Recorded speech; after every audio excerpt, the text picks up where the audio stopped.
Hi, everybody. Oh, god damn it. Welcome to another episode of Brosticast. It has been, in terms of how much time, it has been not one, not two. For like 3 months. 3 months, actually. You know what? Damn. I wasn't intentionally trying to do that with the joke, but I honestly thought it was more. But yeah, 3 months since we did another one. But we're back. Sorry about that. Yeah, we meant to do a couple in between and everything. Actually, 3 months ago. It just didn't happen.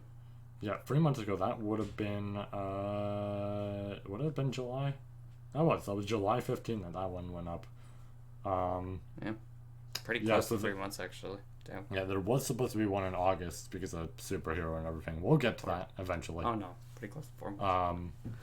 I don't know, we were going to do stuff in between, and then we just never kind of did that. That's okay. Yeah. But we had to freaking do this one. Yeah, this one was really the one we had to get properly back to, and everything. Yeah. There's definitely, like, okay, just to mention, I guess, is, like, definitely there's a lot of, I guess, Brosticast related shit that we could talk about, that we will probably get to, or at least I would like to try and get to, everything. It's just very difficult and all that.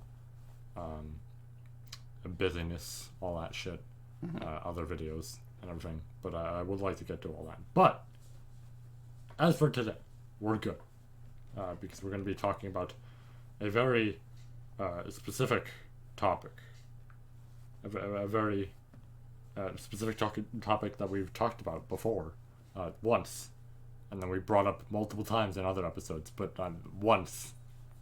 That's literally what this whole thing is going to be about. Yeah. But, yeah, anyways, so today's episode will be all about Film Red. You know, the One Piece Film Red. That's today's episode. That's it. That's really the summary. I mean, that's all I can really give about that. It's Film Red. That's what we're speaking about. Yeah. So we watched that. And we will be talking about spoilers, obviously. Yeah, obviously. That's a warning. There will be spoilers. We're not going to go into this and speak about anything that's... well, maybe I guess there'll be some stuff that'll be safe, but more so a lot of it is just going to lead into something else that could be considered spoilers. I will say, I'm going to upload a video about the movie, and I will try and keep that one decently spoiler-free, because I feel like that one will be about a different sort of topic focus than this one. So I think for that it's fine, but for this one it's gonna be spoilery, so as per usual with this type of shit, we're gonna be mentioning some stuff that, you know, if you haven't seen already, go do it, fuck it, and if you can't, well, don't worry, there are methods. I will not be discussing them on YouTube's platform, but there are methods. And I'm not condoning them, but I'm just saying. I will say the movie is not canon, but a lot of information about a character is. Yeah.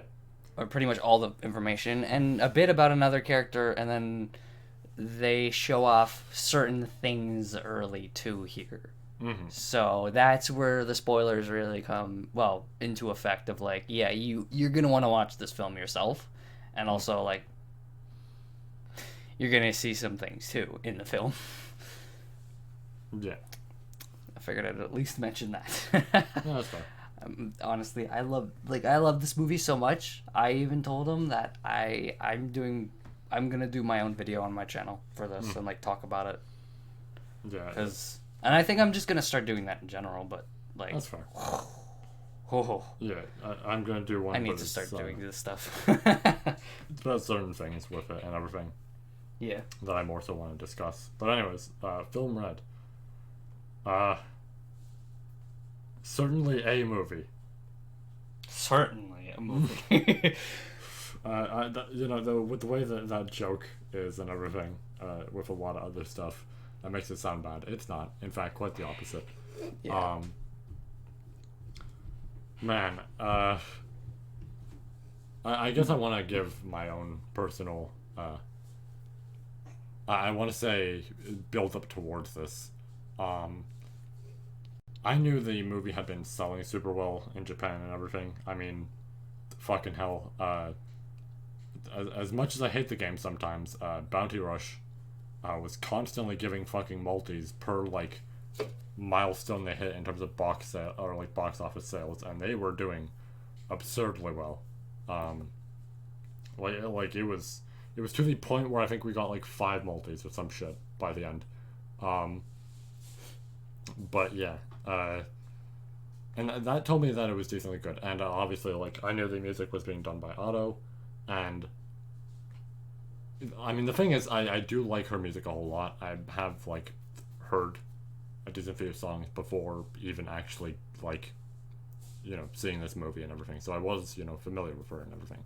I, don't really listen to a shit ton or anything, but then again, I really don't do that with a lot of artists. The only ones I can think of where I occasionally do that, where I'll just listen to like a bunch of fucking songs at random, even if I haven't heard them before, is like, I don't know, Grand Rodeo, some shit like that.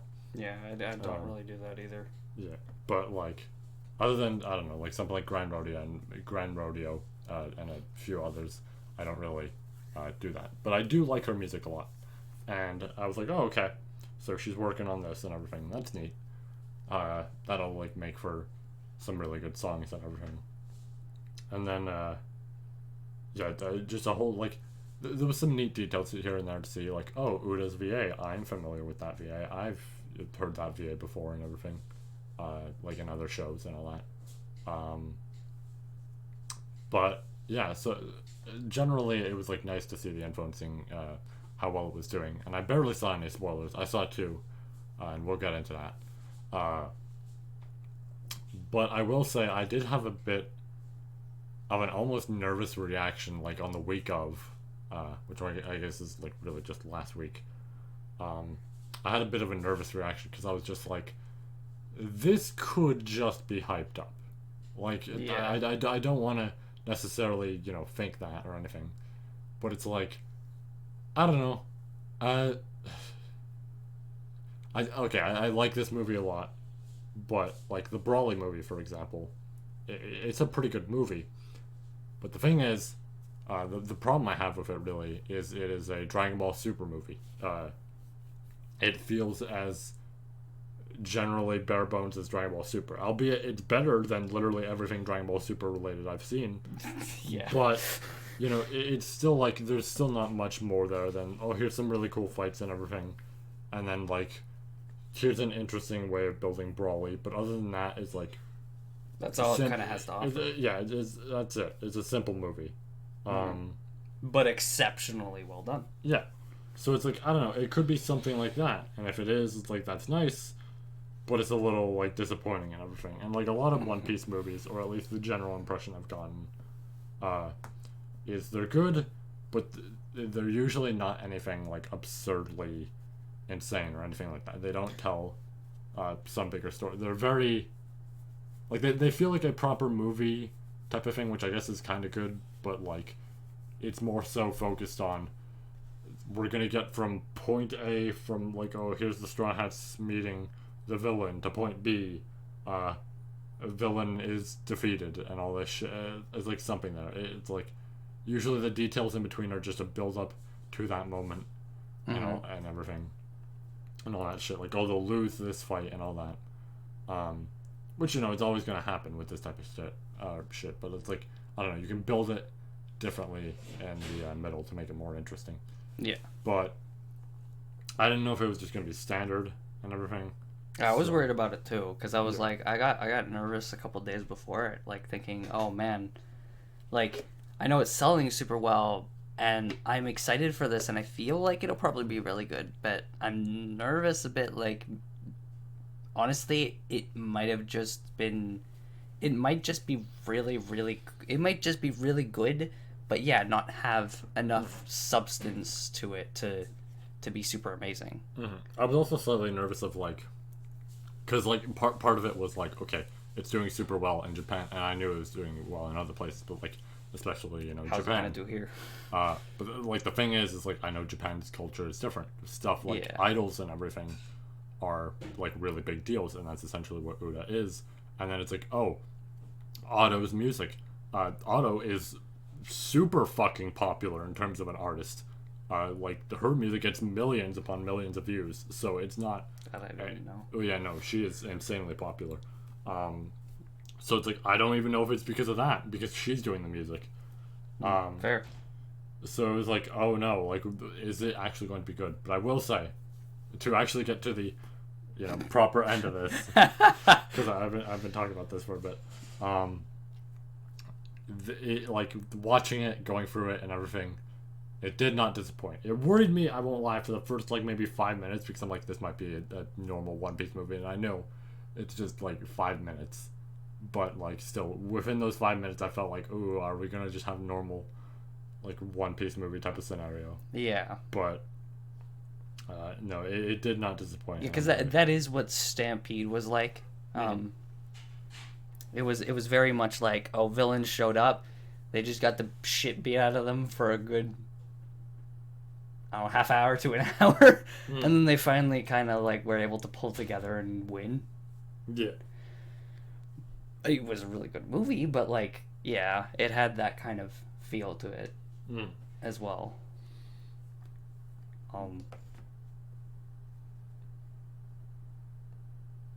I mean, I guess, do we talk about the movie now itself? Yeah. Would that be the correct? Yeah, I think so. I think we just go into it. So. Oh boy. Okay. There is so much to unpack here, cause like. I feel like what we expected and what we got were different things. Cause we expected, like we were just talking about, we expected kind of like a bit more of the generic One Piece style, like the way it works where Luffy loses and like stuff like that, and then like later they like band together and they were able to win. And while it had a little bit of that, because obviously they're supposed to win, it didn't really follow that pattern too closely. Like it kind of did a bit, but it also like it kind of did with how like how it started, but it also didn't, and it was just. I also want to actually mention, since we're actually starting the movie section, there is something I want to go back on a little bit. I mentioned that the first 5 minutes worried me and everything. I would like to correct myself. The first minute actually made me very intrigued, because with the way they're building the movie, or at least at the start, but they do actually go through this more and more as it goes on. Something I've like genuinely enjoyed a lot about One Piece is the essentially like each sort of group and everything, and the people in there and all that, whether good or bad, and the exploration of that and everything. And I like actually the movies that like do that a whole lot and everything. Like I know Film Z and everything like explores the Marines more and everything, and goes more into them and everything, and I like that a whole lot. And something I was immediately enjoying with the first minute of this movie was just, oh wow, okay, we're gonna be exploring like pirates and everything and how they're viewed from a certain light and everything. Oh yeah, because it started off with all those like cuts of people struggling. Yeah, because like pirates raided them. I completely forgot about that part. It's something I really enjoyed already, because it was just like, this is not something we've seen a whole lot throughout the series. At most, if I had to think of the times that we saw it during post-war. Yeah. If I'm gonna be real, I guess Dressrosa also had a like tad bit of that and everything. Yeah, with Duffy's like crew's backstory and stuff. Yeah, but like other than that, really, it was post-war and Dressrosa where I feel like they really shined the light on that and everything. I guess Riviere as well. because Revolutionary showed up Uh, and kind of stopped it. I guess It was happening. You do see it there, but like in a more proper focus and everything. I feel like those two arcs. I guess you could also include Wano in there because of Kaido and everything. I just don't think Fair. Wano later on was handled as well and everything. It wasn't as perfectly focused as like the first two acts were. But so yeah, it was definitely a topic that I was excited for them to go into because it's like, oh, pirates, okay, that's a really interesting thing to focus on. We now get to finally see more on that and more building on that, and that makes me decently happy. And that's a theme that's really fucking great to see throughout this movie and everything, and how people react towards pirates and all that. Yeah, I just wanted to mention that about the first minute and everything, and as the movie goes on, because it's a really good topic that they go into. Yeah. And it relates with Uta and Shanks and like everything there. Yeah. Like it ties together with the entire movie, so it's not just like there because it's not just there because of the crowd. It's there because of like everything that's going to happen and everything that's kind of already took place in a way. And I mean, and then I guess after that we start the actual movie and everything.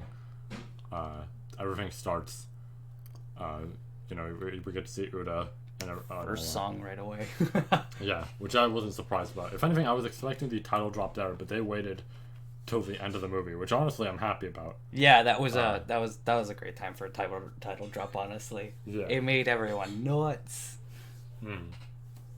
But yeah, so then it starts there and everything, and I do like the subtle hints towards what's actually going on as it's like starting, and more so I mean like the shrooms and everything that are there. I do like those constantly being brought up or like being visible without the actual proper introduction of them until that's the other foreshadowing part I forgot about. Yeah, that one was pretty good. I won't lie. Okay, so I'm not gonna say it just yet, or well, I mean, I guess we could because this is a spoiler movie thing. Yeah. So fuck it. I'm just gonna say it. The shrooms. I will say, going into this movie, it was weird. That's something I want to say I wasn't necessarily spoiled on, even though I was technically. I don't really count it. I had seen some shit of Oda saying that Uda hasn't like slept in a while or something, or like some shit of like she's constantly staying awake and like keeping her power active or some shit like that. And I had, you know, zero clue what that meant because we hadn't seen the movie and all that. So I was like, oh, I don't know what the fuck that means, but sure, all right. But obviously, as this movie went on and everything, and we got further in the plot, it made sense of, oh, okay, they're keeping her awake, and this is like a problem for a multitude of reasons and everything. You know, I'm gonna explore that topic more later because I need to actually properly think and remember everything step by step. So I'm going to save that for now, but I do want to mention that like this was something that I had the general idea about, but it's like I didn't fully understand, so it was interesting to see and now fully understand. Anyways, this is helpful just in case we want to have it here, because I jotted down some stuff. Yeah. Okay. Yeah. All right. So yeah, after that, Luffy. Yeah, jumps on stage, all that. That's interesting.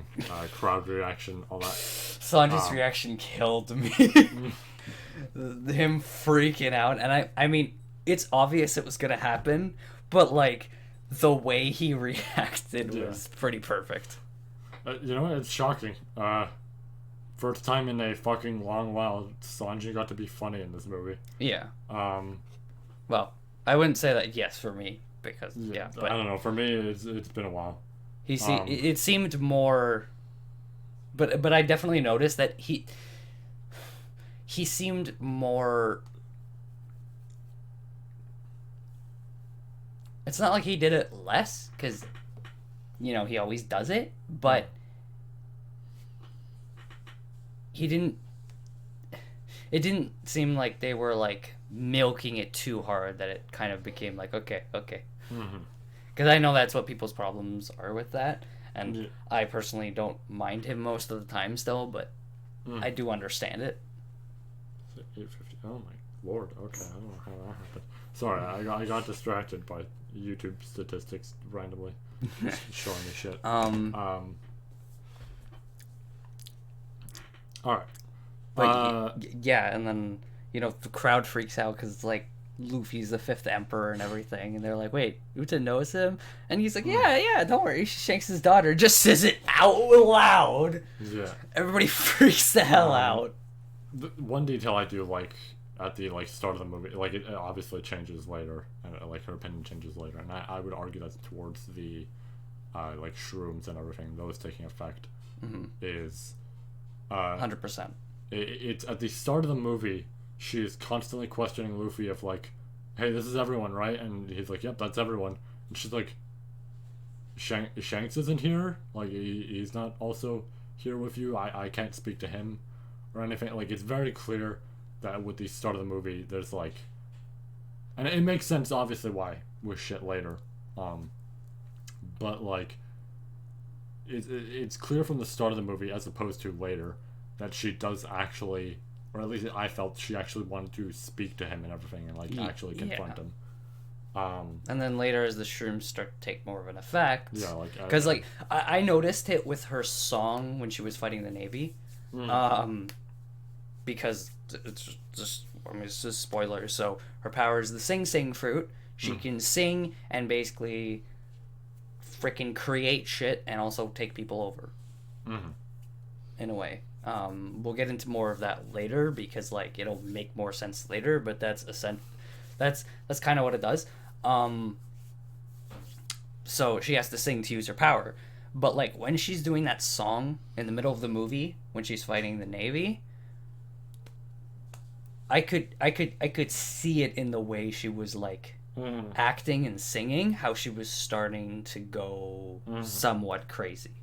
Yeah, like I could see it through that second watch. Even the first watch I noticed it, but I really noticed it in the second watch because we had to see this movie twice because we loved it that much. Yeah, it was, oh my god, so good. But you could start to see her go crazy, especially later when she sings top music. Yeah, no. You see that face. Yeah, no. The At that point, she's lost it. But I do like. It's weird. I'm not necessarily huge on... how do I describe this? I'm not huge on characters who look crazy and shit like that and have dilated pupils. But if I'm already enjoying the character and you do that shit, I'm probably going to enjoy them more with that. Prime example, if anybody's on this channel and has seen my other content, you don't need the example. You know exactly who I'm thinking of. But yeah, like, so, I don't know, it's a weird thing where it's like, I don't enjoy that shit normally, but if you can make me enjoy a character already and then do that, honestly, I will probably like that more. Fair. Like, than just the character as is. Just random trope I like, among many others. And, of course, those many others affect the other character I was mentioning, but, this shit is already obvious by now. Anyways. So yeah, get past that whole thing of Luffy speaking to her, all this shit. Then the jellyfish pirates show up. Some dudes who, you'll occasionally see throughout the movie, but really, you won't remember them most likely. I wanted to draw SpongeBob's face on the main captain. Nice.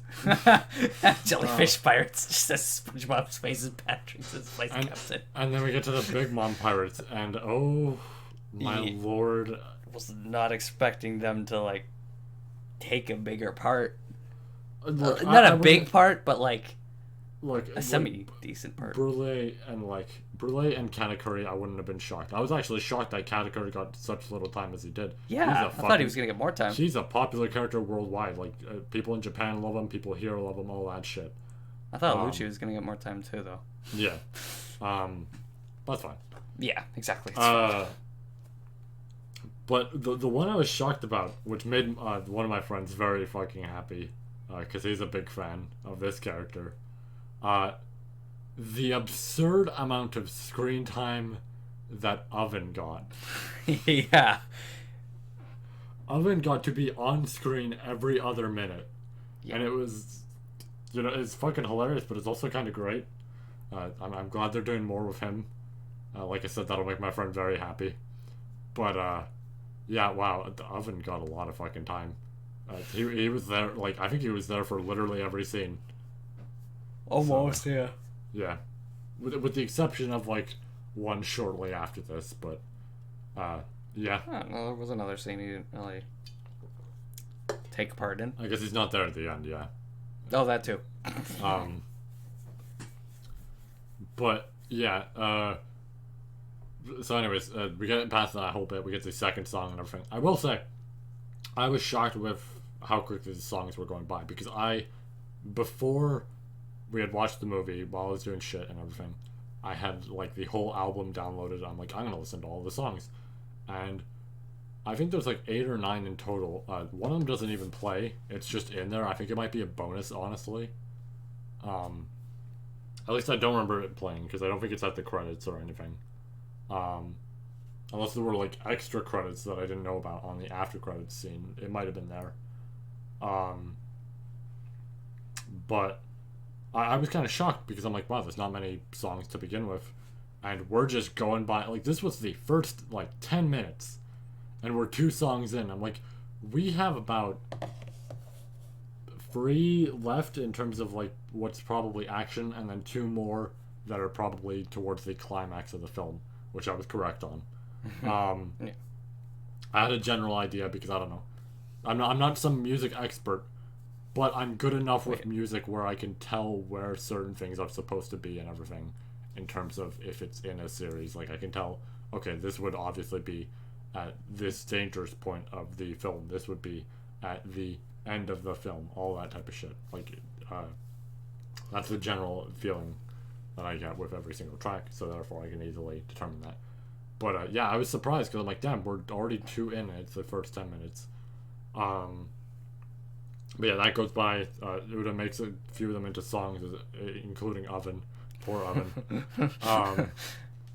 I was sitting there like, damn, she's overpowered. Yeah, no, okay. It is at first it just seems like, wow, that's a pretty strong fruit, and then you get later into the film and you're like, wow, that is the strongest fruit. Yeah. You don't win. Any fruit just can't stand against that unless you're Corazon. Yeah, Corazon could easily do that, but well, then again, he has to touch her. Oh, fair. Because because of the specific way, he can make a barrier, but also, I mean, Bardo can make a barrier, but literally, if she's inside the barrier with him, she could just sing at him, and then the barrier goes down. Yeah. So it's it's yeah. Yeah, but oh man, but yeah, it is an absurdly strong fruit. The only counter is, of course, having headphones and shit like that. But even then, there's civilians and all that. I guess that wouldn't matter, to people I don't know, Big Mom or Kaido. If Kaido's there and he has headphones, all right, well, you had a good run, Uda. But fair. Because he's not gonna fucking care that there's civilians. It's just, okay, more people under my club. Okay, smoosh. But yeah. Oh god, that reminded me of something later that I want to mention that I do like. But yeah, we get past that point, we just start speaking to Luffy, the shit I mentioned about Shanks and all that. They have their whole contest. Yeah, they have their contest of chicken. I love it. Here's a drink. Eats faster then because of it. Runs away. Luffy gets hit. That's how she won every time. Yeah. Because we get the flashback right after too, as kids, where they both have a drink. Luffy's almost finished eating. She hands him her drink, and then that's when that flashback plays, and then that happens, and then because this is before more happens, so then we have the whole thing where Shanks comes out of the bar, telling it's right before they started the competition because they were watching them, but he's saying just let them have their fun. It's okay. And then they both try to they both cling to Shanks because they try to fight. It's just so funny. Yeah. And then Uta starts singing, and all of a sudden everybody's asleep, and Luffy wakes up, and Luffy's like, "What the heck?" It's my turn. And then Luffy's like, "It's my turn." And everybody's like, "Yeah!" And the audience just started dying. Yeah, no, that moment was really funny. It was beautiful. Because I just expected him to say that, and then the reaction was just gonna be them groaning or some shit. Yeah. But it made me very fucking happy, and made me laugh. That just immediately, as soon as he's done saying that, they're just Yeah.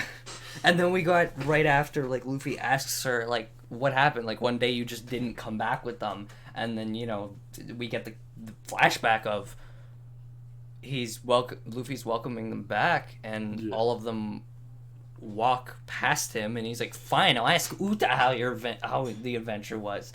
And he starts calling for her, and then Shanks comes off the ship, and he's like, "Shanks, where's Uta?" And Shanks is just like, "Don't worry, Luffy, nothing happened to her. She just went to be a singer, that's all."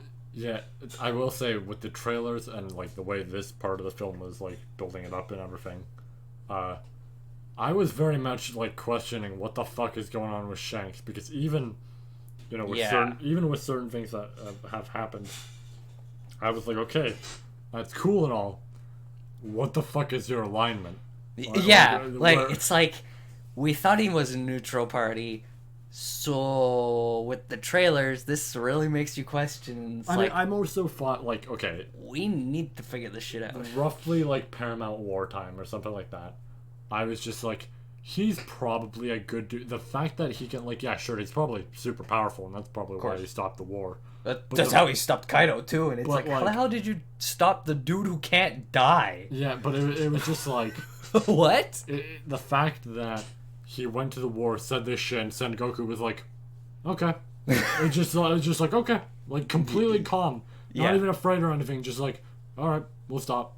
And just on top of the fact that with the 5 elders later, with Reverie, Shitass was gonna crap himself. with Reverie, where they're okay, we'll have a chat because it's you, no, none of the others, you, we'll have a chat because it's you. Yeah. And I was just oh, okay, I guess he's done enough decently good shit that they're okay, this is fine. I mean, I know the theories are coming at this point where it's he's a celestial dragon theory. And honestly, I wouldn't be shocked. Yeah, I mean, yeah. But it's also wait, but then because of what we found out in this movie, it's how the hell will they even know he's a celestial dragon now? Records, some shit, I don't know. What records? Yeah, I don't know. But we'll get into that after, obviously, because it's at the end of the film. But Shanks to me always seemed okay, he's a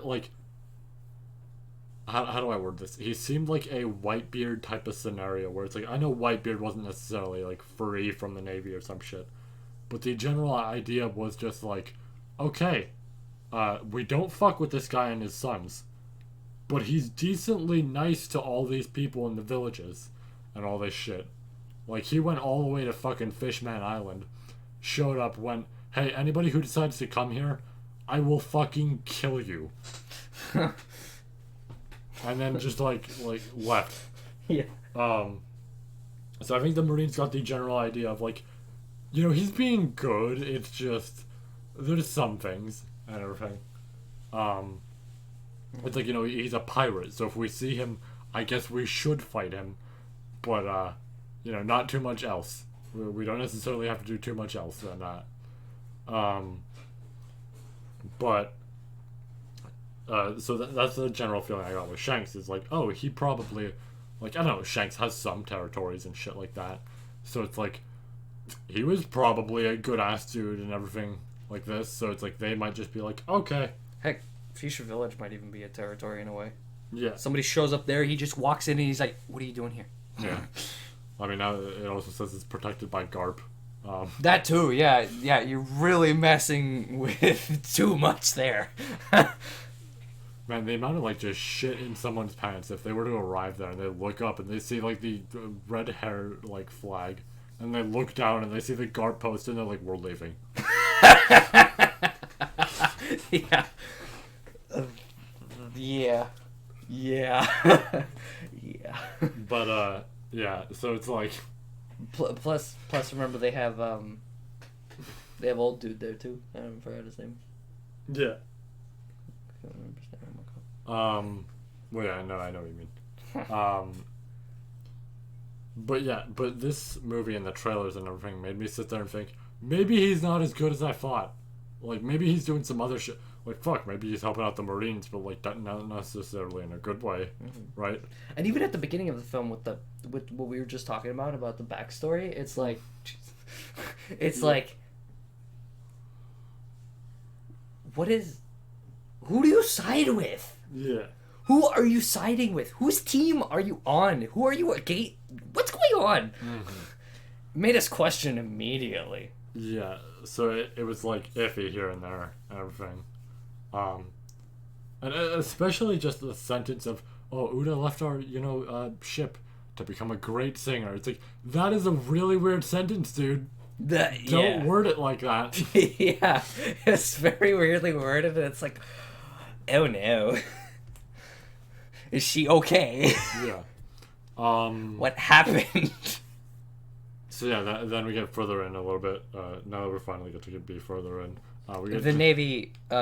First off, it's the Navy. Oh right, yeah. The Navy's like just immediately starts taking action. And they're like, she's doing the concert. Let's go. Yeah, and just Kizaru and Fujitora on the way. You see both of them on the way on the ship, and everybody's just like, oh yeah. No, no. I also really like. I don't know if this will be like for future Paramount War 2 or some shit, but I like that Fujitora was just hunched down, but no chair or anything. Kizaru took his whole ass chair and just put it on the ship, but like dude wanted to sit.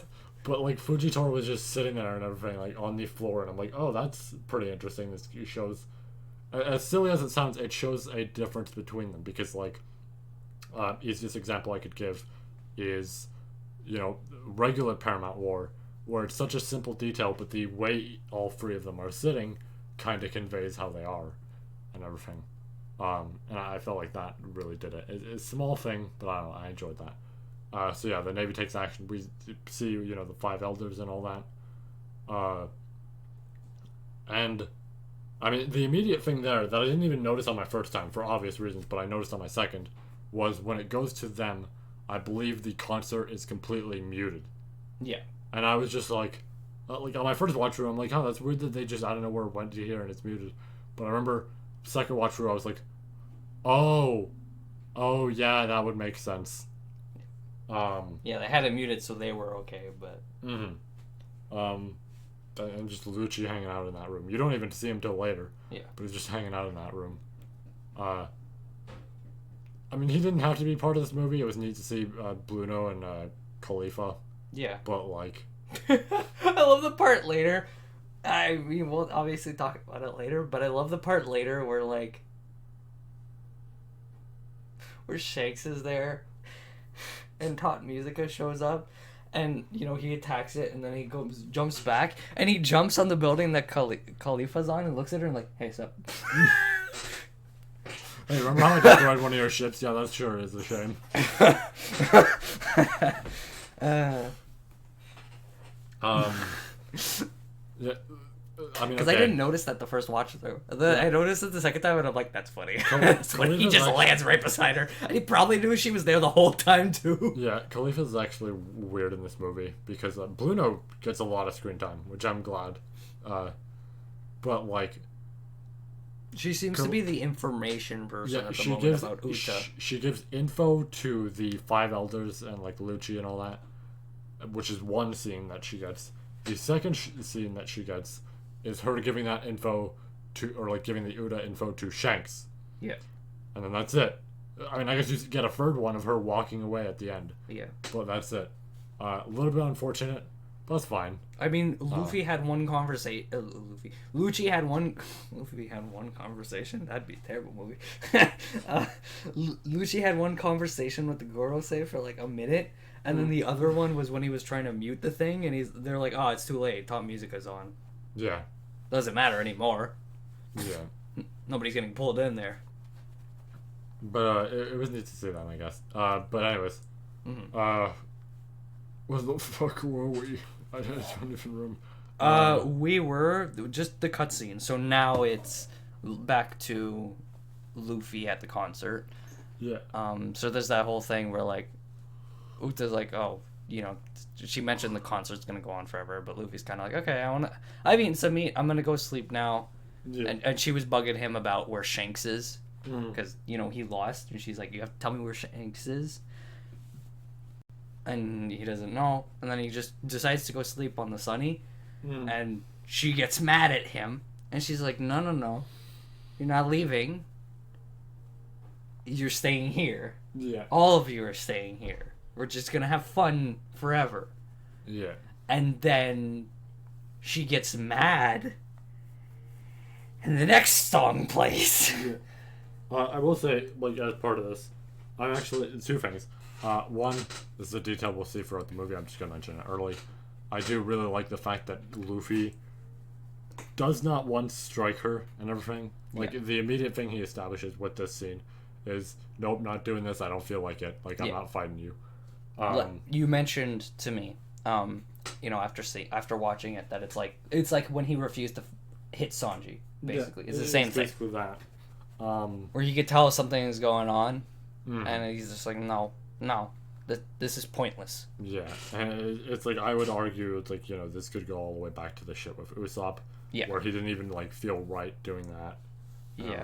And I wonder if that's partially why he refused to hit. Honestly, thinking about it, I wonder if that's why he refused to hit Sanji, because he hit Usopp once, felt terrible for it, bawled his eyes out, and now he's like, he's just gonna stand his ground differently, kind of like he did with Bellamy, except in the friend way, not the he did the same shit with Bellamy, where he didn't want to strike him. Yeah, exactly. Fuck, I forgot Bellamy was at the end of the movie. Yeah, he's at the credits. Yeah, I loved the credits. Even the credits were really nice to see everybody too. I was. Well, I don't want to immediately cut to the credits, but, right? But like, the biggest surprise ever was getting to the credits and going through them. I'm like, oh man, this is great. And then it cuts to a different scene. I'm like, fucking Gaimon, right? And some other chick in the chest. Yeah. My friend was beside me like, no way. That was funny. Yeah, this was a great way to call back to shit with the credits and everything. But yeah, so she gets mad. Song starts playing because of her fruit. Like, she starts summoning like things to attack them, and we get like Zoro. We get everybody fighting. Basically, we get to see like Monster Point and everything. And just like all their standard kind of abilities at this point, because honestly at this point Monster Point's standard. Yeah. It's a standard thing. Standard, but also this is the one time you will see it in the like movie. Yeah. Mainly just like Kung Fu Point after this.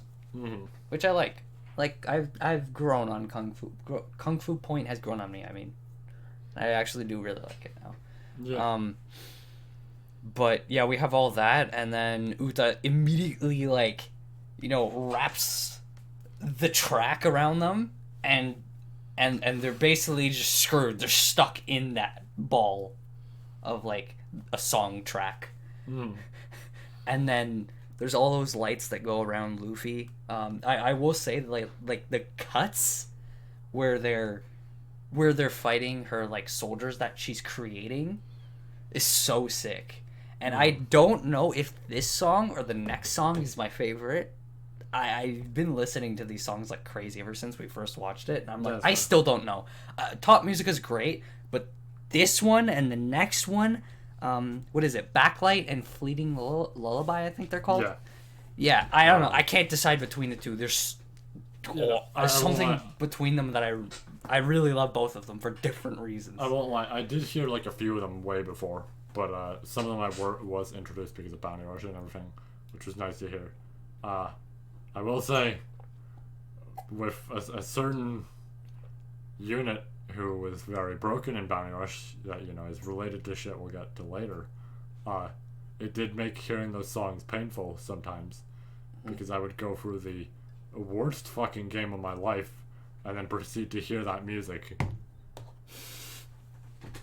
So that was fun. But I can think of one music that's better, and we're getting to it. We're close. Yeah. I will say like stuff that like the camera work, or not, I guess camera work, but the scene work was really well done here and everything. Yeah. I guess the only thing I could mention was like, and this isn't even bad because and I'll explain why, is it threw me off a little bit to see the CGI. I knew the CGI was there for the music videos. I didn't think it was there in the actual movie. But it was fine. It looked good to me. It was fine. It was whatever. Like, it was only for like the first song too. It was throughout it, but 90% of the time they used a silhouette, which was good. The first song they did actually use like CGI and it wasn't a silhouette, but it was essentially in the background. It was in the background, you couldn't see it, and occasionally it would be Uda herself, but like she was in a distance shot, so you couldn't super like tell that well and everything. So majority of the time it was like used, and I'm fine with CGI as long as it's not horrible. I don't really care. Like, I guess I could say like, okay, like CGI being used in the Brawley movie, it's fine because I honestly rarely notice. I guess there is like one or two scenes here and there in that movie that I do notice it, but it's like for the most part I don't notice it. The other two movies, debatable, but yeah, like, no, I really noticed them in the other two Dragon Ball Z movies. Yeah. They're easily noticeable. Yeah.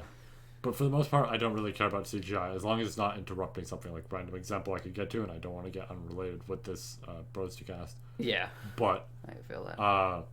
For example, season 1 of Baki. I love Baki a lot. I think all these seasons that like Netflix has done and everything have been great. However, season 1 could be better because a lot of the time, mid-fight, for like 2 or 3 minutes, they would just cut to CGI of the characters. That was fucking weird. Never do that again. I don't even remember it, but I'm sure if I see it, I'll be like, oh yeah! If you see it again, you will notice it, and it will not look good. Yeah, it probably didn't look good when I saw it originally anyways. Yeah, it's just, in scenes like that, it feels lazy. If you're just going to use it, like, I don't know, for simple shit, it's fine. Like, once again, I'm going to use another example. I think, like, CGI is fine with shit like Chainsaw Man. It's whatever. People will complain because it's CGI. I think it's okay. The thing with Chainsaw Man, because I've seen a couple, like, shorts about, like, people talking about why it's actually good and not bad, and it's like it has this refreshing new take on it, but it's also like it's designed with these, they're like shaded, and I saw a couple shorts on it and I'm like, yeah, that makes sense, and it actually looks really good to me. I'm like, damn, I really want to get to this because this looks good. Like it looks like good CGI that doesn't like make you feel it's like a CGI. It feels more smooth, at least from what I saw. They only use the CGI for Denji when he's like transforming and everything, so it's like it's fine, because regardless of that, it's like everybody else is going to be animated. It's just him who gets that, and even then, he's animated sometimes. It's just occasionally they give him CGI just because it's easier to work with. It allows it to flow more. But yeah, anyways. So yeah, CGI there was like fine and all that, but I do like the work on the like music and everything, like towards how it was being animated and all that, especially with the next song. Yeah. Anyways, the Scream 2 during during the backlight song. Like when she screamed and Frankie shot the fresh fire and then her shield blocked it. I don't know, that synced up so perfectly too, and I was like, what the hell? That was awesome. Yeah. But yeah, then she captures Luffy. The audience starts splashing him with buckets of water. And then it's like, oh shit, is he gonna be okay? Yeah. And then you get Bardo appearing, and like, day one, the fucking audience was loud just seeing Bardo. Yeah, they were loud seeing every character. They were loud seeing every character, but if I'm being real, it seemed like they were louder seeing Bardo than the next character we're going to talk about, honestly. Yeah. But, well, it depends on what character you're talking about. well, shortly after Bardo does that whole thing, they're teleported out of there. Yeah. But, and, you know, they're left with a rock. It's obvious on who that is. Shambles. So yeah, we get to see Law. And one of the best parts of the freaking movie happens. Yeah, just... like the funniest parts. You're like... Okay, I want to mention something first. My friend mentioned because he watched it dubbed. A good friend of mine mentioned what it was like dubbed, and he was like, "It's Bardo's fucking hilarious dubbed because his dub actor is great, but also they replaced like some of the lines, and he instead says like, oh my man, Law." That's funny. Okay. But yeah, so yeah, Law shows up, and you know, he's an escort for Beppo. And Beppo walks out. He's wearing a full costume, like dedicated to Uda, and all you hear is bum bum bum bum bum bum bum bum bum. Just really sorry. Yeah, it's this like monotone voice. Yeah. Sorry. Oh my god! I also love that. Like, Beppo was a fucking highlight of this movie, and it's especially because, from what I understand, every single time the word Uda is said, which for those who don't know, Uda, I believe, it's either song or sing. It's some shit like that, in Japanese, or like, you know, different abbreviations of that and everything, and different words that are similar. But I think every single time it is said, that shit activates. So there'll be just characters talking about shit. The word will be mentioned, and just immediately you'll hear it again. And just, sorry. That's wonderful. Especially because, like, the two times after that you see it, you see him, like, standing from behind. You just see, like, half of his back, right? And then you see...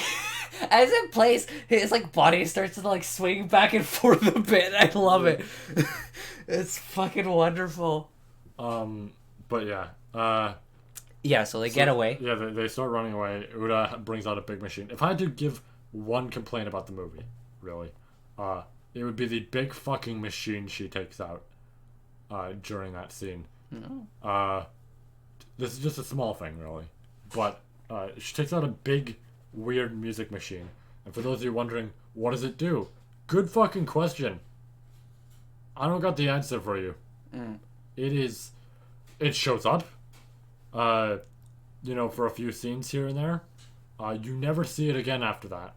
To me, it looked like something that she just made because she's just trying to have fun with everyone, right? Yeah. To capture the pirates, so she made it as something to encourage everyone. And just like, hey, follow me. And it's just a big, like, it's this enormous piano with a shit ton of other instruments attached to it that are all, like, playing. Yeah, and that's what it seemed like. It seemed like something to kind of just hype up the crowd and, like, here, follow me, follow this big machine. Let's chase the pirates down. It didn't seem like it had a purpose other than that, which was fine to me. It's neat, but I don't know. It needed an explanation because as is, it just looks like a big fucking machine that they had. Like, they just had on the ready. So yeah, that was odd. But like, okay, so we get past that and everything. They meet Gordon. Yeah, they meet Gordon. He explains a little about Uta's past, how like she was just lonely. Shanks stole everything. Well, no, he doesn't explain that yet. In fact, that's not explained until the stuff with Uta later. Is it? Nope. Oh, I thought that was right then. No, okay. that's explained later. Yeah, he explains the whole thing about... Yeah, he just explains her being lonely and all that shit. Oh, yeah, because he doesn't explain it to Luffy, I believe. Yeah, no, it's Uda who says it to him. Yeah. Right, my bad. But yeah, we go through that and everything. And then, yeah, we get the Beppo shit, all that. And then, towards the whole Beppo thing, he gets turned into a chibi Beppo and all this shit. Which was funny. Uda I loved his voice, too. Yeah. So now they gotta fuck off out of there. Luckily, Law has... Well, I would say the second best devil fruit in the series, but seeing as this movie exists, third. Yeah. So they managed to fuck off thanks to him. Although Luffy's hat gets stolen and everything. Yeah. And now Gordon's just there. He's stuck. On a no trek. Mm. Beppo's just there like, hacha! Yeah. But then Uda starts speaking to him and everything. Which, first watch through, obviously it doesn't make sense much of like, oh, well, like, you can tell what my plan is. Yeah. And that's just like, oh, okay, she's doing something. But then second watch through is, oh, Gordon knows what she's doing. Oh, I see. And also, she pulls out the top music sheet like, hey, you hid this. Yeah. And he's like, what? Where did you find that?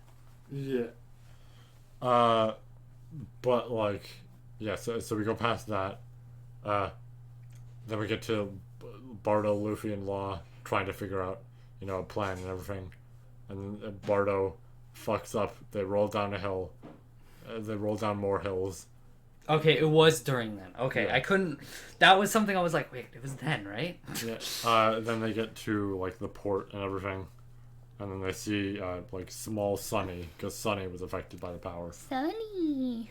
Yeah, so it's not like they're escaping or anything. Yeah. Well.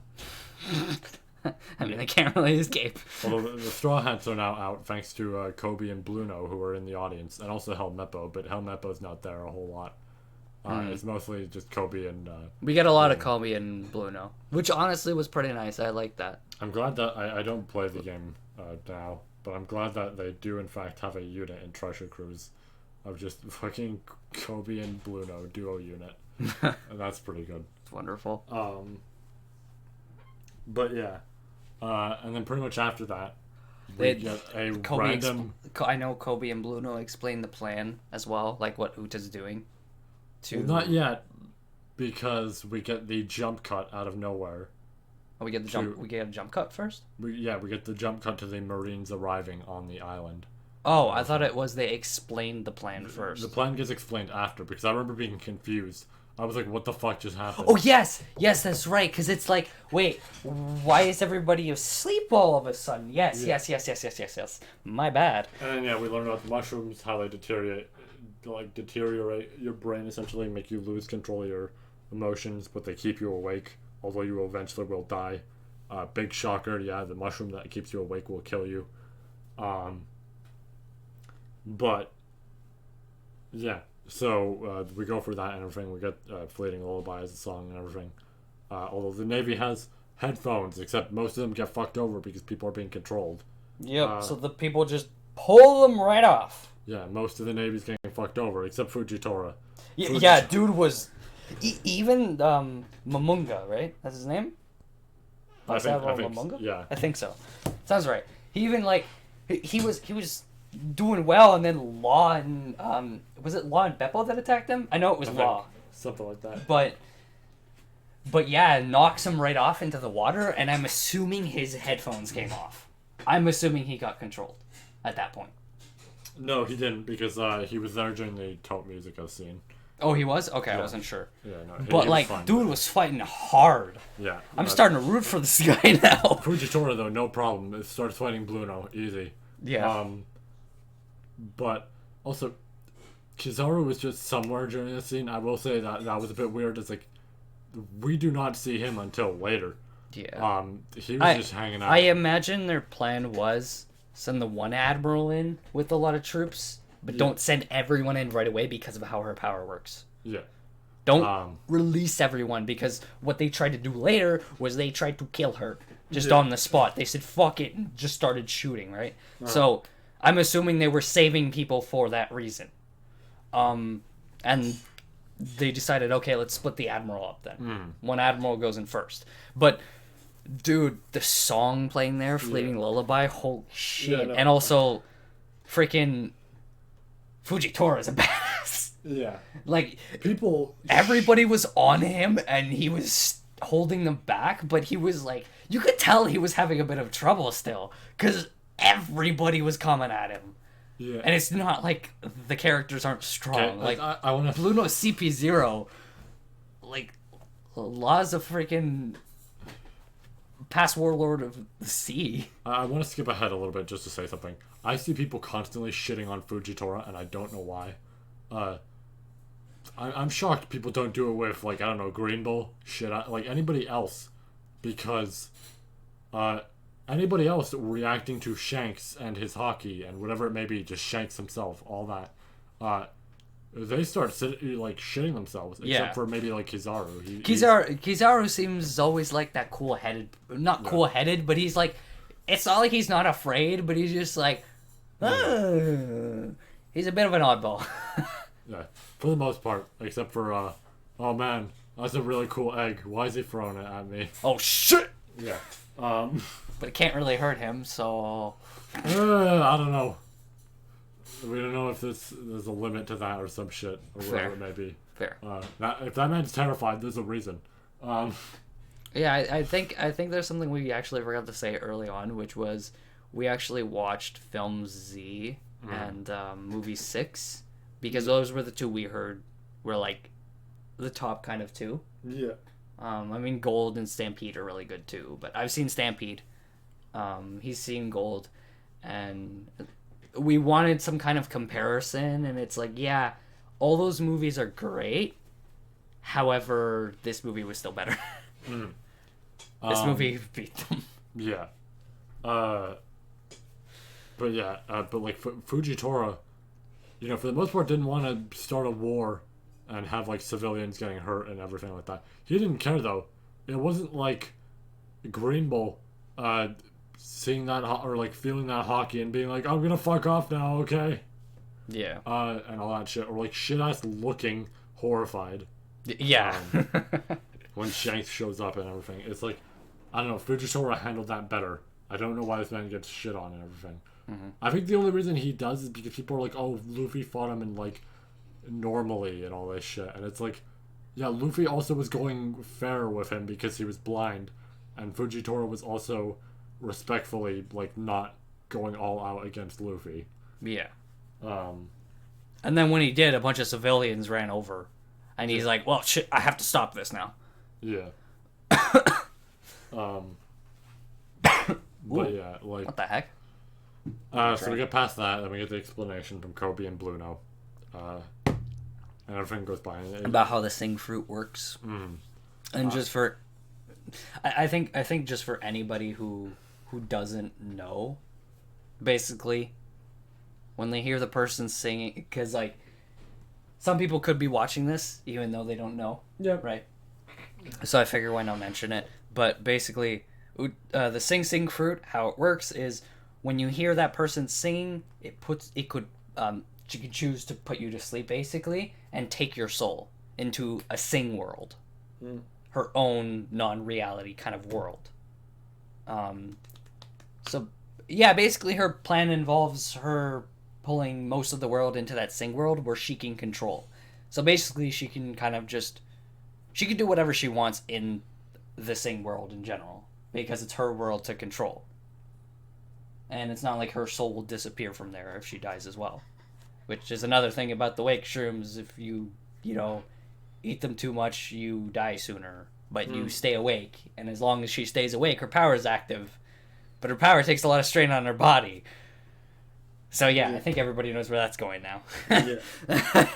She's basically trying to make a happy, fun world where nobody has to worry. Yeah. But yeah,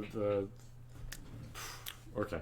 Yeah. So we get further and we get to see these... Straw Hats are under the kingdom?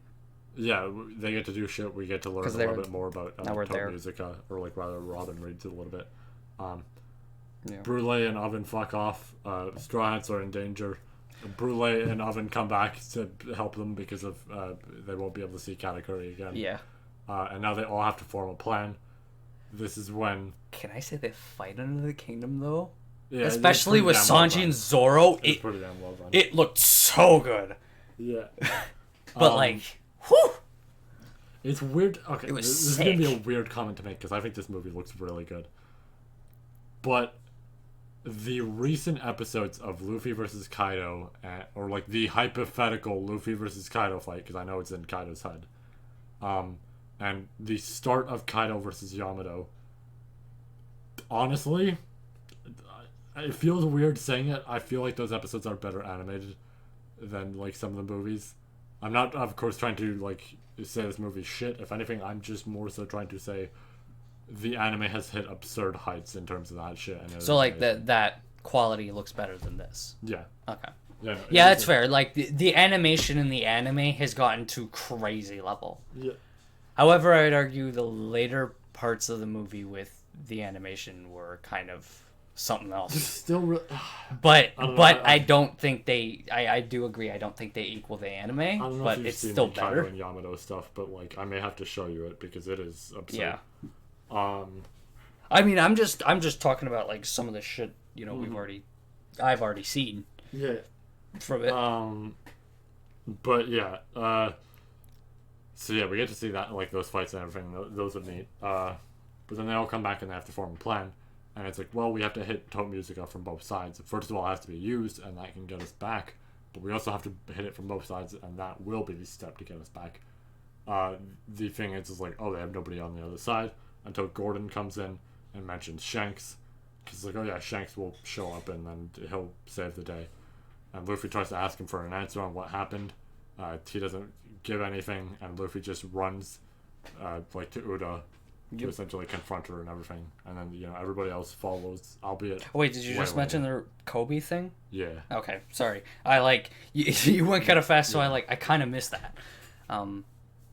Yeah, you could tell, though, that's when she went crazy. Yeah. Because, like, she freaking, like... Everybody started arguing in the audience, like, oh, but this is what I want. She was just trying to help us. I don't want this. We never asked for this and everything. Yeah. And that's where she cracked anymore. And she's like, got it. Like, you just want more fun. And then she turns everybody into fucking candy and everything. And she fucks up a celestial dragon, which is how it starts, too. Charlos, which yeah. I was I was happy to see that. As soon as I, like, saw him in the movie, I'm like, I didn't know he was in this movie. Oh, man. Oh, I'm going to say there's a weird thing, though. I'm going to point this out right now, because this is the one thing I saw that I'm like, huh? Because when Top Musica is summoned later, you see Charlos in the real world with his bodyguards, and I'm like, huh? I don't know if you noticed that. No. Because he was moving, and I'm like, wait, what?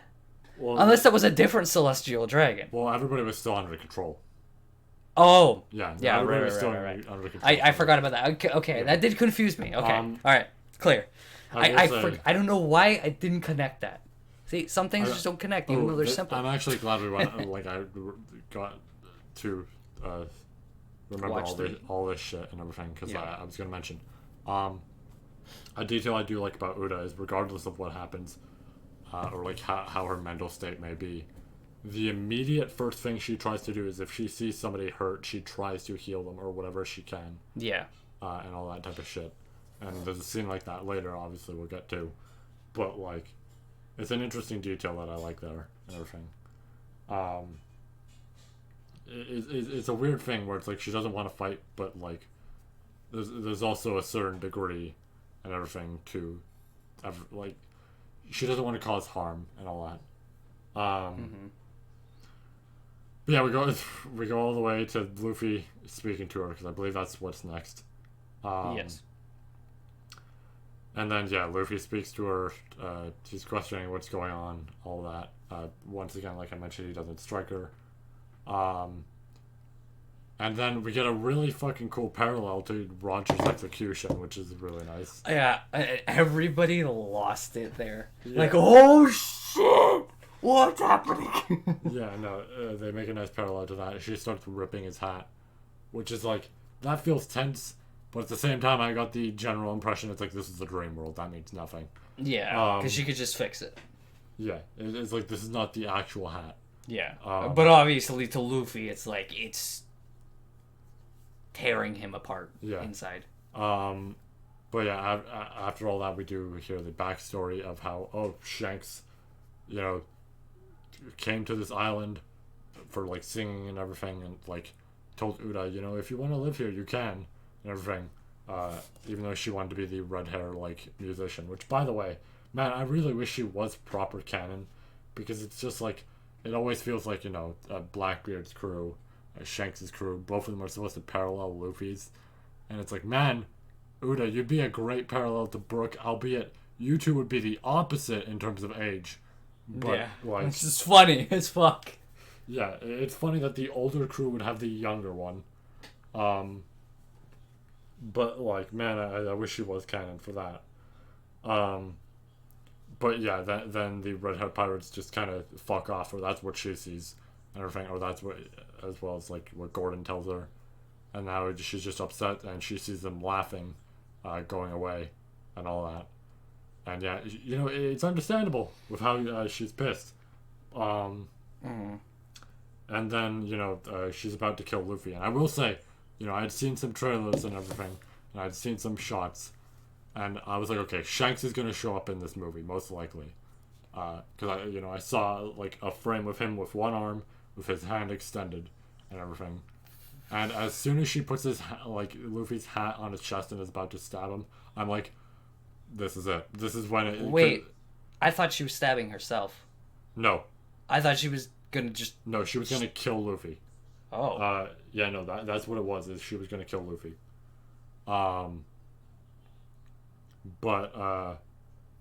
Yeah, she was gonna stab the hat and stab Luffy. But then, as soon as she was about to do that, I was like... I was thinking about that hand extended frame I saw and everything, and I'm like, this is it. He's gonna stop her. I knew like, when Gordon mentioned Shanks, I knew the second she went to go, like, stab, whether it was herself or Luffy. Yeah. Even though it I guess, it is Luffy. It was just like, oh, fuck, here it is. This is where he shows up. And then, he shows up all of his crew. I've never heard the theater so loud before. Like, that was the second he showed up and you saw the shot of him, and it was blurred at first. Like, she was like, what? And then you saw them all, and oh my god, people were losing. I will say, I'm like watching it again and making because I was double checking that his whole crew was there, and seeing Rockstar is really funny because I'm like, you weren't there, man. Like, I know he's new to the crew, or he was new to the crew, and now he's like part of it and everything, but it's just really funny. It's like all these people I remember, and that guy Rockstar. He's the dude who was like on the right, who had like spiky hair, and he shows up on Whitebeard's ship. That dude. I was like, who's that? Yeah. And he's like, yeah, I'm an up and coming pirate. You ever heard of me, Rockstar? And Marco goes, no. And he's like, well, remember me. But like, that's pretty funny though. Yeah. But I just like find it funny Rockstar's there, because Uda's probably just looking at all of it. It's like, everyone, and who are you? Who the fuck is this guy? But yeah. And then she starts that crazy laugh. And then back to the Sing world. Yeah, well, I mean, yeah. Because the worst pirate Luffy's of all is like, Luffy's like, oh yeah, right. I think they start punching him before we go back to the Sing world. Oh my god, they start punching him. It made me laugh still. Because he just sits there with like this, like, I don't even know how to describe his face. He's just smiling. He's just smiling. Yeah, he's like, it's a small smile, but he's smiling at her. Yeah. And he's getting punched the whole time. And like, it cuts to Uda, and you still hear it in the background. Yeah. And the others start to get hit, and then Ben tells, what was his name, Gab, to stop. Yeah, that's the scene I really fucking love. Is what is like, it? Don't you dare. You die first. Yeah. It's fucking, what's his name? Roaring. I think it's like Roaring Gabu or something, or Gab. It's one of the two. Gab could be his short form, yeah. Yeah, well, I know it's like roaring and then gab or gab or something. I know a shocking amount of details of Shanks' crew. Fun fact, the monkey's name is Monster. He is as strong as, I think, Kid is what it was listed as. What? There was some shit. Isn't he Gab's monkey? Or no, one of the others. He's, what's his face? I don't remember his name. I know a lot about the crew, but I forget their names sometimes. Now I just have this picture of, like, the monkey shows up in front of, like, Scratchman, Apu, and Hawkins, and just starts, and Drake, and just starts beating the ever-living crap out of the three of them. They're like, what the hell is this monkey? Yeah, I'm trying to find... I posted it somewhere. But anyways, I'm saying that, yeah, I love that scene. Just because of, Warren Gab about to, like, just shoot civilians, and Ben immediately replying, "You die before you shoot civilians." Like, that's a really fucking great moment. To me, Gab seems like kind of the one who just acts first. Yeah. When I saw that, I was like, he's acts first and thinks later. Yeah. 100%. He just does shit first. He doesn't think. Yeah, Monster is an executive of the Red Hair Pirates and just as strong in his battle as other executives, even if he isn't human. He is also highly intelligent and able to understand human emotions, ready to put his life on for the others. Oh, okay, so he's just as strong as the others. No. What the heck?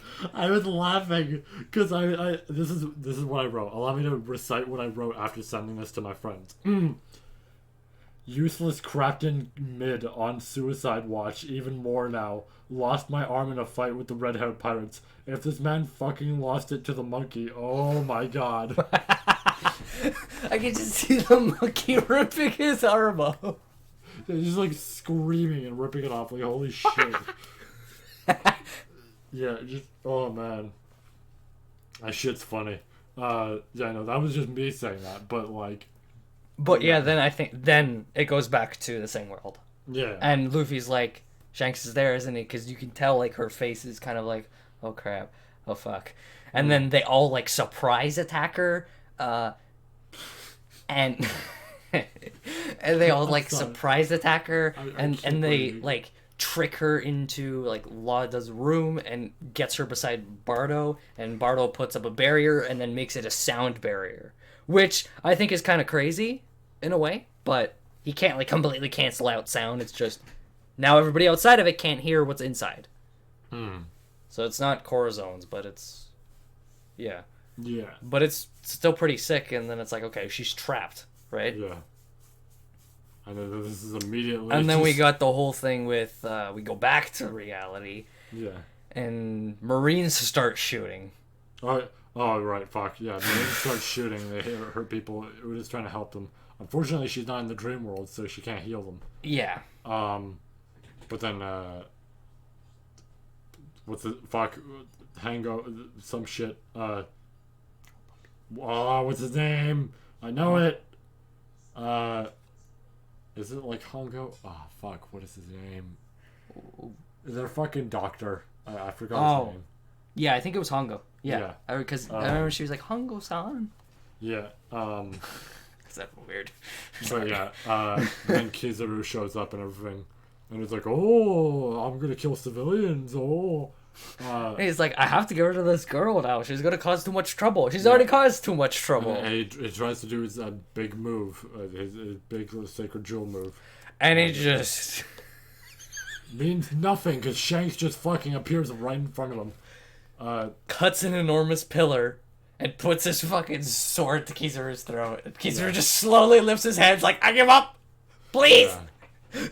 Just, oh, it's a family quarrel. Fuck off. Yeah. And he's like, but this is serious matters. He's like, I would appreciate it. Well, yeah, Fujitora tries to, like, Fujitora tries to step in. Everybody's fighting back against them and everything. Yeah. I don't remember when he does it, so I'm just gonna mention it now. I do know that Ben fucking puts his gun up to Kizaru. Second time this man has been cornered by Ben, by the way. Oh yeah, it's not long after, I believe. Okay, yeah. Because, like, if I'm not mistaken...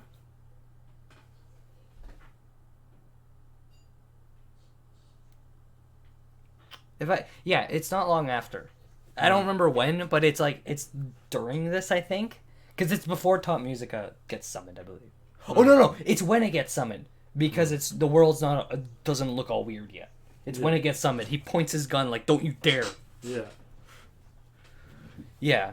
So, yeah, all that happens, and then she's fully lost her mind pretty much now, and starts singing Top Musica because she's like, this is my only way to deal with this. I've been afraid, but no more being afraid, and she uses it, and it breaks Bardo's perfect barrier. Yeah, I mean, they're in the dream world, so it's like, yeah, it makes sense. Yeah, and this is also the big, like, presumably, maybe better than a, like, ancient weapon. So it's like, yeah, makes sense that this shit is absurdly strong. Yeah, exactly. If not, probably just as strong as an ancient weapon or something. Like, it's absurdly powerful. Yeah, so it's like, okay, yeah, no shit, it's going to do all this absurd levels of stuff. And then when it's, as we were saying, when it gets summoned, Kizaru tries to, like, shoot the civilians. And Ben just points at him, and he's like, Oh, yeah, that does happen, because, they're, like, arguing with him and everything. Yeah, and Shanks goes to attack it, and then Fujitora... And that's when he sees... Fujitora's like, yeah, maybe we should actually fight the big fucking demon. Yeah, Fujitora is actually being sensible compared to, like, Kizaru. Yeah. Which makes sense, because Kizaru is sometimes not sensible, and Fujitora always is. Well, Kizaru's just gonna do his own shit. It's not really sensible, exactly. It's just more so he's gonna do his own shit. Yeah. And then, honestly, that might be why he wasn't there right away, when Fujitora fought. All that shit starts. Luffy's just standing there while everybody fights, and then Luffy actually starts fighting. Oh yeah, they get all those outfits. The look from Luffy that we get, that camera angle. Yeah. And he actually starts fighting now, because now he's fighting Top Musica, not Uta. He uses Gigant Gatling. First time we've ever or at least I believe, first time we've ever fucking seen that move. The only other time that move has been used was Pirate Warriors 1. In a not canon end to Marineford. So take of that as you will. Yeah. But then he tries to talk to Uta. Gordon gets stabbed instead of Luffy. Yep. And then we get the actual context towards the backstory of, no, Shanks is a super good dude. Also taught Musica was used by Uta. It tempted her and all this shit, in a way. Like, it kind of just appeared there in one of the chairs and she started singing. Yeah. And she summoned it, and it destroyed the entire country in a night, and Shanks stopped it, but everybody was dead but Gordon and her, because she was absorbed by it. Thankfully, she was small, so she was okay. And then they were like, okay, we should probably not put this on Uta. So Gordon's like, I'll tell the Navy I was responsible. And Shanks goes, nah, it should be me. And then he's like, yeah, leave Uta here. I don't want the Navy also chasing after us while she's on the ship and everything. Yeah. So he's just actually a super fucking good dude. Yep. And we get the shot of them crying as they're leaving away. I will say on my second watch, that's the part I was having trouble with. I was like, that hurts, especially seeing it a second time. Well, no, they weren't necessarily crying, but more so they were trying to laugh it off, even though they wanted to. Yeah, well, I saw like tears in their eyes. Yeah, well, they were like, because they were trying to hold it in. Yeah. But I was like, I was trying not to cry the second watch with that. Yeah.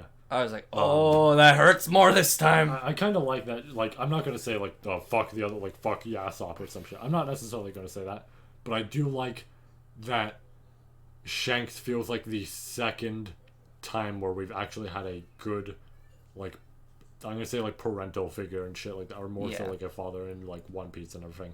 I do like that. The only other one I can think of is Zeph, and he's not even blood related. Well, then again, actually, neither is Shanks. So what the fuck am I saying? It just looks like it in a way because of hair color, but yeah. So we get that, which is pretty nice, and then we actually find out via Uda and everything that she did know. She had seen it, but she didn't know what to do. She saw it like a year ago. Her plan wasn't in effect, but it kind of was because 2 years ago she started singing. That's when she stumbled upon the videos transponder sale, and she got like all happy because she started singing for people, and it made them happy. And they're like, they want to live in like a peaceful world. So to me, to what I perceived from all this was she convinced herself that she hated pirates. She still hated the red hair pirates because all these people hate pirates and they just want to live in a peaceful world. That's And she's like, how do I go about this? I have to just keep living this lie now. I have to live this lie, live and breathe this lie to make everybody happy in my sing world. Yeah, and then eventually... There's nothing else I can do. Eventually, of course, it gets fucked over with the shrooms and everything. Yeah, because it makes her loopy. Yeah. So we got... And I'm guessing she didn't really know about that part, or she assumed she would die, at least, before she could do anything bad. But... And then... No, now it's like the fights of Top Musica. Oh, okay. Yeah, now we're... I wanted to make sure there was nothing else. Yeah, so now it's like, okay, the second Top Musica gets... Oh, no. Luffy talks to her a teeny bit or something. Because before she realizes she's not... Like, when she realizes she's absorbed by Top Musica. When she has that thing about, like, I already knew... Like no, that's after. That's when she gets absorbed by the thing. No, that's after. She's in like the complete darkness and everything, and that's when she's thinking. That's when she. Yeah, that's when she talks about that. Luffy talks to her before that. Yeah, yeah, exactly. Luffy talks to her before that, but then that happens and he gets blown away, and then both worlds look all fucky. Yeah. It's crazy to think though that she basically made like a complete replica of the world. Yeah. And it's like everybody that got into the world that wasn't in that place wouldn't know about this. They would think this is the like even Big Mom. Actually, if she's watching it, she would think it's reality, and it's not. Something like, to be mentioned, we forgot to mention, crazy. I believe, is the fact that around the time when Kobe and stuff were explaining shit after the like Marines and everything, it is shown that literally everybody around the world is watching, and as a result, they're having the shit affected. Yeah. To them as well. The only ones who aren't affected, of course, are the Marines, like, by the base and everything. Because they kept the sound off. Yeah, and then also, Five Elders and Lucci. Yeah. And anybody who's not watching, because the estimate was 70% of the world is going to be in the Sing world when she's done. When she dies. Yeah. But, but now we get the fights and everything, so we get to see, like, a lot of cool shit there. Mm-hmm. First, they evacuate the audience. At first, I was confused my first watch through. I'm like, where's the audience? But then the second one, I paid a little more attention. I was like, oh, right, they got turned into candy and stuff. So the candy, the stuffed animals and all that are escaping into the mirror world. Mm. So I was like, okay, you know what? That's actually kind of interesting. I'm going to be real. Both watch-throughs, I forgot that the mirror world existed. Yeah. Like, we're part of the Sing world. It's hard to remember that. Yeah, well, it's like I knew, like, Brule would, had that ability and everything. I just forgot that there was a fucking world to that. I forgot an entire fight happened. And I'm assuming the way it works is the mirror world because this would destroy everything. The mirror world only connects to the Sing world mirrors. Most likely. And then it's like until they're back in reality, she can't access the real world mirrors. So it's like that makes perfect sense. Yeah. Well, otherwise, she would have gone right to Katakuri. Yeah, exactly. Hell, everybody could have escaped. Speaking of Katakuri, he finally shows up here, and that now all the red hair pirates plus Katakuri and a few others are fighting in the real. Well, actually, not just she would have gone to Katakuri. How would she when it's just her soul too, right? So it's there's no way that works. Yeah. But yeah, Katakuri gets there. They're all fighting. Like you said. Yeah, Straw Hats and the others get to fight. Yeah. And then they're like, oh shit, we have to time this shit up. Yeah, and then Usopp... With the real world. Usopp uses observation hockey for, I think, the second time that we've seen. Mm-hmm. To then see through his dad's eyes, and him and his dad start speaking to each other, which is a really fucking... That was an awesome scene. It was so sick. And his dad's just like, you finally noticed, huh? And it's like, oh shit, he could see through me the whole time, couldn't he? Yeah. Actually, speaking of observation hockey type of shit, I do love Katakuri trying to mention shit to Shanks. And him being like, I know, you're not the only one with good observation hockey. And it... immediately cuts to Yasopp. And he's like, my boy's still got a lot to learn. He has to not be so panicked. Yeah. Because obviously he's the best at the observation. Most likely, yeah. Most likely there. It's hard not to think that, especially, with him being, in a way, kind of the sniper. Unless Ben Beckman's, super good at observation, too. Which he probably is. Yeah, I don't know. The only thing I know with Ben, or at least from what I remember at the current moment, is just he has armament. Yeah. Which is pretty fucking good for I somebody with a assumed pistol. his armament might be stronger than everybody else's, most likely. I don't know, better than Shanks, but like in terms of range, yeah, most likely. Yeah. Then Yasop's the observation master, probably. Yeah. But then, everybody starts doing combined attacks here and there. There's even ones that are like, from the manga. Like we see Ifrit from Sanji. We see Robin's big move, which actually should be in a few episodes from now. Zora's Ashura.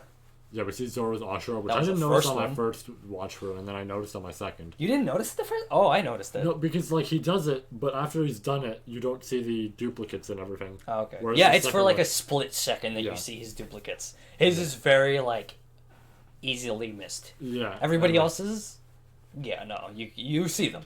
And then you The see. crowd was losing their minds on all of the attacks too, except for like Jinbei and like Chopper Kobe, Yeah. or not Chopper Kobe because it was Kobe and Zoro. Chopper, whoever else it was, I can't remember. It was Chopper Brook. I don't know. I didn't think it see might who have was been beside Chopper. and Brooke. It might have been. Oh no, wait, wasn't it Robin's final move that Oh pushed yeah, it was Robin. Chopper and then, into? Yeah, okay. But yeah, and then like Luffy starts extending his arms a fuck ton with Snake Man. Yeah, so they freaked out when Robin's right. Yeah. And then we get the cut to fucking this black and white silhouettes. Like This black background with like white silhouette of like Uta. Yeah, with like Luffy's perspective of like growing up with her. Mm-hmm. And then we get one little quick flashback, I think. No, we don't really get a flashback. Oh, wait, we missed a flashback though. We did. Yes, when he was The hat, right? the hat when he was on the floor in front of her before she got absorbed. Yeah. Right in front of her, like on top of Top Musica. We see the picture of the hat Which thing. proves to him that like she still cares. Yeah. Which furthers what I said at the start of the film of like she wanted to talk to Shanks, and all that shit. But then we get Shanks's flashback, and oh fuck. Yeah, that was something. Because this is what we were talking about like, how do we know that he's a celestial dragon now? How do we even figure that out now? Because we see... Because it's hard to actually think after they rob, most likely, some ship, like a marine ship or something. Fuck, it could even be... Actually, no, I don't think so, because Luffy doesn't get his powers yet. Because everything is canon in this movie Luffy about... Luffy would have been a baby by that point. The movie's not canon, but like the information we get about Shanks specifically is canon, if that makes sense. So like anything regarding to... I don't know if it would be regarding to his past exactly, but anything is regarding to like what he is as a character. Yeah, flashback wise, The only past that I know, flashback wise, that would be true is what we're about to talk about. Yeah, flashback wise, I think the only thing in this movie that might not be canon is like the Tote Musica And the type of shit. Elgia stuff, right? Yeah, like that's the only part. Like Elgia might be. It could possibly. It just be wouldn't have died. Yeah, it's just like I don't know about. Uta might like, have stayed yeah, there. I don't know about like Tote Musica being real and everything. Yeah, that's everything the else, part though- that's like... Everything else though, I believe is like confirmed. okay. So it's like there's that. Yeah, because but- Luffy and Uta Yeah, are Oda confirmed that they Oda knew did each other. confirm, yeah, they were childhood friends and all this shit. Yeah, and she's Shanks' daughter. Uh, We don't know if she's biologically Shanks' daughter or not. not, though. She's not. She's because not? Okay. No, she is adoptive because he finds her in the chest. Yes. Randomly, and he's like, "What the fuck? There was a baby in here." Also, I didn't like notice it on my first watch through, but I noticed it on my second. This is like super far back into the past because Shanks looks like a fucking teenager here. Yeah. Like he does not look like Straw Hat Shanks you see in Luffy's flashbacks. He looks like a fucking teen. Like this was a recently formed like red. Yeah, because Uta was like 10, right? When like she met Luffy, yeah, some shit like that. So it's like or like this is, a little younger. yeah. So this is like super young Shanks, and like he's seeing the baby and all that. But yeah, then we get a flashback to him. Yeah, very while quick. he's very quick of Roger smiling into a chest And, like, Rayleigh. and Rayleigh shocked. I think also Gabon's there. Oh, I didn't see him. I only saw the two of them, but I think he he's probably in the is. top left. Oh, okay. Probably like a tiny bit, but like we get a flashback of that, like because Shanks is like, oh, what are the chances, you know? Yeah. And that's the That's like, well, flashback maybe- of like, oh shit, they found Shanks when he was a baby Yeah. in a chest, Yeah. just like this. And I like this is something I knew Don't about. know if that's confirmed for Uta though. Uh, That we're not sure of. I think. I would say she probably was found in a Because like chest she and has everything. that like split red hair, and it's like sure she can have another dad, but I why think- is it specifically split red? I think that's like probably confirmed because I don't think we're gonna go super into Uta or anything in the story. So I Probably. think that's confirmed. Probably is.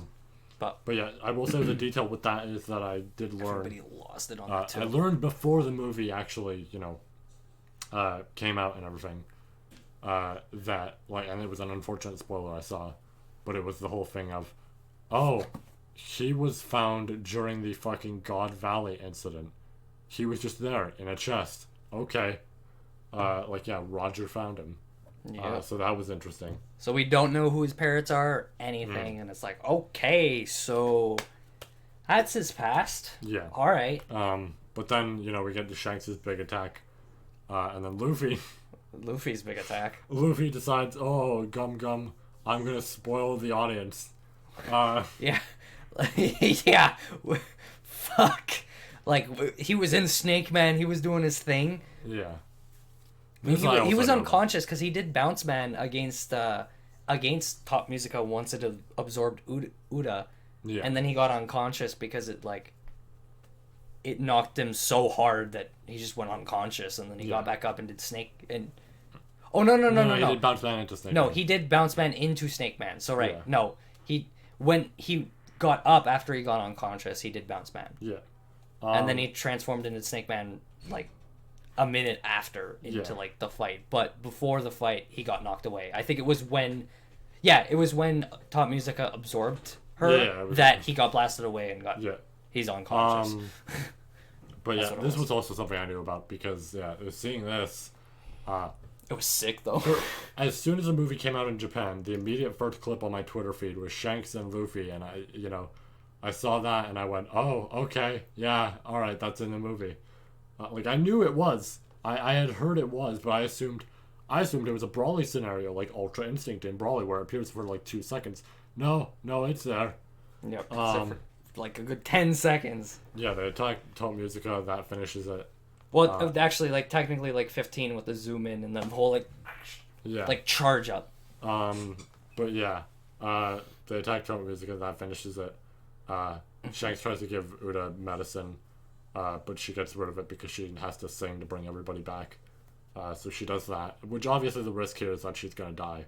Yeah. But she wants to do it because it's like Top Musica absorbed everyone by that time, so they didn't come back. Yeah. So it's like she has to bring them back, or they might not come back, even if Yeah. she sings again. She's not sure what's gonna happen if she sleeps. So she has to sing one more time, and then the goat himself, like I mentioned earlier, big monster, bringing in the camera, to make sure everybody comes back. Yep. She Thank does you, that. Thank you, monster. Yeah, she does that. Then she's like super weak, but everybody's back. They're just sleeping. Marines try to attack her again, and now all the red hairs are ready to fight.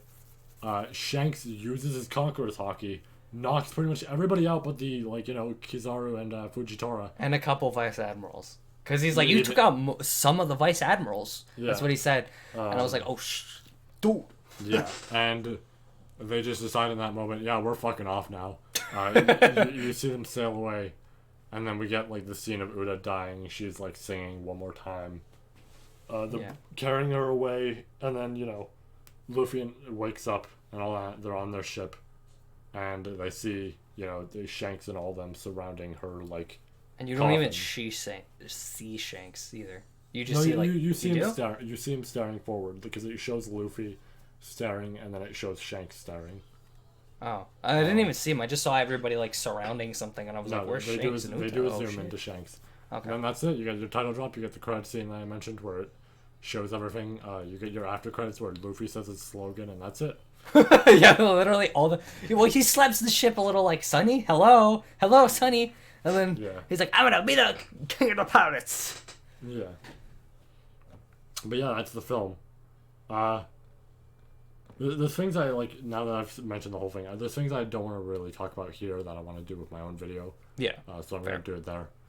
But I will say this is easily like one of the best films I've seen, if not the best. It was like amplified by the theater too. Like there's some films that don't really get that amplified by the theater aspect. I find like they're better in theaters still, but like they don't get super amplified. And then there's some that really get amplified, like Marvel movies, Dragon Ball Z movies. This really got amplified, especially with the songs. I don't like. I keep talking about the songs, but like they were super incredible in the theater. Yeah. Like what the hell, friggin'. It's the schedule for the movie for Canada was supposed to be like the 4th to the 8th. Yeah. It is now the 4th to the 17th because it got extended twice. Yeah. It got changed to 4th to like 11, and now it's 4th to 17, and it might get extended more because it's doing so well again. And I'm like, man, this movie. Yeah. Holy. Yeah, no, this movie is genuinely something else, and I'm very glad we got to go to it. Uta's an incredible character. I wish she was canon, but it's fine that she's not. She's easily, like, the... I want to say she's the best, but I don't know, I do really like Zephyr.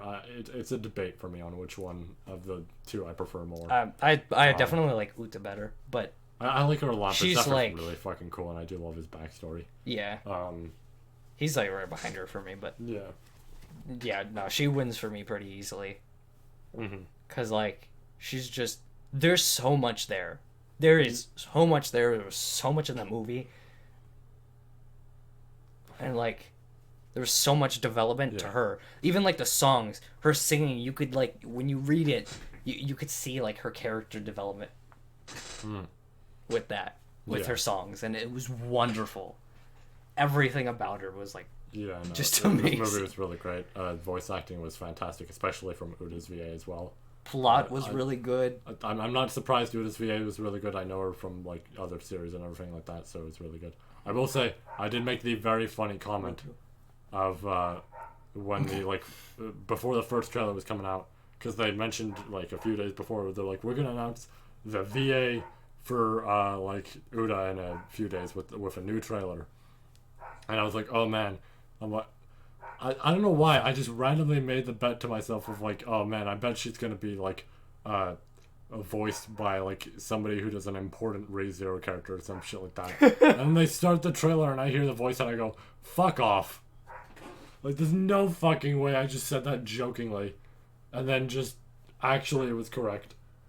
But yeah. No, but genuinely, there was some fantastic voice acting there. Gordon's VA is great, but it's the dude who does fucking Kaiba, Nanami, all those people, like a shit ton of really good voices. That man's just really good at voice acting. He also does, a voice in One Piece. I just don't remember his name. Yonji, that's what it is. Wait, who? Yonji, the fucking like younger brother to Sanji. Oh yes. Yeah. Yeah, but no, all around it was really fucking great. Music was fantastic. Everything I don't know, it was just everything was perfect. Like really, I only had like the complaint I said earlier of like that machine was fucking weird and it didn't really serve much of a purpose. But other than that, that's a very minor thing. I didn't really care too much. This was still really fucking good, and I enjoyed it. Everything was super smooth. It wasn't generic. Like the fights were incredibly beautiful and well done. Yeah. And the story was really well done. The backstory between like Uta and Luffy was really well done, and like the information with Shanks was huge too. Speaking of Shanks, everything. Speaking of Shanks, I need to mention. For me personally, Shanks was for a while neat character, but he was kind of like whatever, because it's like we barely seen him, so I didn't care that much. And I won't lie, I have a problem with certain gacha games where if it is obnoxious to deal with a character, I will hate them. Or I will start to hate them. And shit like that. I fucking, I try not to, but I fucking despise Roger sometimes as a character simply because, man, I hate dealing with him in Bounty Rush and shit like that. That's weird. Though. So, it's just I see the character and it's like fight or flight. It's like a fight or flight reaction. That's how I feel about Kid, too. But, like, so Shanks, horrible to deal with in this game because he got a film red unit and he just fucking awful to deal with. So I was like, man, I'm gonna go into this movie and Shanks is just gonna be like an okay character to me. But no, this movie really helped improve on him a whole lot. Yeah, I don't know. My final thoughts are this movie's fucking fantastic, and if you have, any sort of, I would say like connection to One Piece, like just watch it. If you don't, but you feel like you want to get into it in some way and you don't feel about like bad or like weird or bad about spoiling yourself and all that shit, I'd say go for it. Really, find some friends who might be into it. I don't know. Maybe go just yourself. Whatever. I'd say watch it. I definitely recommend it in the theater if you can, of course. Yeah, no, absolutely. That Like, is the it's- absolute best option. It's still going to be incredible, not in theater, but it'll be way too good in the theater too. Yeah. All right. I guess that wraps up everything, I Yeah. suppose. Yeah. I'm gonna do my own video on my own channel too. Yeah, and I gotta do my shit where I speak. Because I know you usually ask me like, what I'm doing, but yeah, that's what I'm gonna do. But yeah. All right, that's it. We'll be back with more Brosticast episodes with all sorts of shit because there's definitely a lot we have to speak about. On top of the fact, at some point we'll be back for superhero. I promise. Yes. I mentioned it in a video where I said, yeah, I'm going to talk more about superhero with the Brosticast, and I know that's not out yet, but we'll get there. We'll get there. But yeah, so that's about it. Hope you all enjoyed, and we'll see you all with the next one. I should have had Bounty Rush open, and I could play the Ben Beckman lines to get us out. But yeah.